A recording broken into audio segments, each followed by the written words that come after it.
How does the Nag Hammadi Library clarify Gnostic misconceptions? Imagine uncovering a hidden library filled with ancient texts that challenge what you thought you knew about early spiritual beliefs. That's exactly what the Nag Hammadi Library offers. Discovered in Egypt in 1945, this collection of writings gives us a direct look at Gnostic ideas from nearly 2,000 years ago. For a long time, many people only knew Gnosticism through the lens of critics who painted it as heretical or strange. These texts help clear up those misunderstandings by showing what Gnostics truly believed and practiced. Before the Nag Hammadi texts appeared, most knowledge about Gnosticism came from early Christian writers who often called Gnostics heretics. They described Gnostics as secretive, elitist, or even immoral. Some accused them of denying Jesus' physical suffering, which is called Docetism. But with the Nag Hammadi Library, we see a more detailed and varied picture. These texts reveal that Gnosticism was not just one thing but a mix of different ideas and stories. Some Gnostic groups believed the soul existed before birth and was trapped in the physical body. Others told stories about a demiurge, a lesser creator god who made the flawed material world by mistake. This helps us understand that Gnostics saw the world as imperfect because it was created by a flawed divine being, not the supreme God. Another major clarification is about salvation. Critics said Gnostics thought only a select few could be saved. But the Nag Hammadi texts show that many Gnostic writings believe salvation is open to everyone who gains secret knowledge, called gnosis.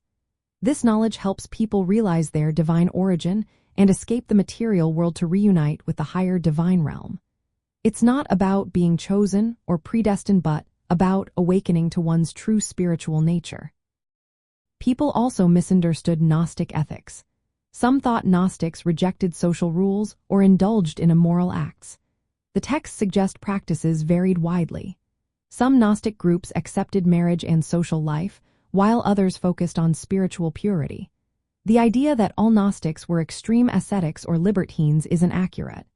The texts show a range of beliefs and behaviors, emphasizing personal spiritual growth over rigid rules. There's also confusion about Jesus' nature.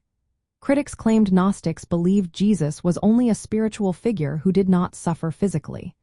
But some Nag Hammadi writings clearly state that Jesus experienced real suffering and was a real person. This counters the idea that Gnostics rejected Jesus' humanity. Instead, they saw him as a teacher who revealed the secret knowledge needed for salvation. The manuscripts themselves also tell us about the transmission of these ideas. Some texts are damaged or vary from copy to copy, showing how difficult it was to preserve these writings accurately.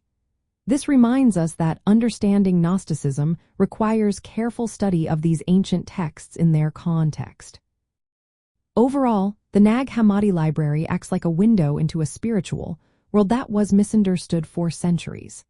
It reveals how Gnostics sought hidden knowledge to rise above the material world and reconnect with divine truth.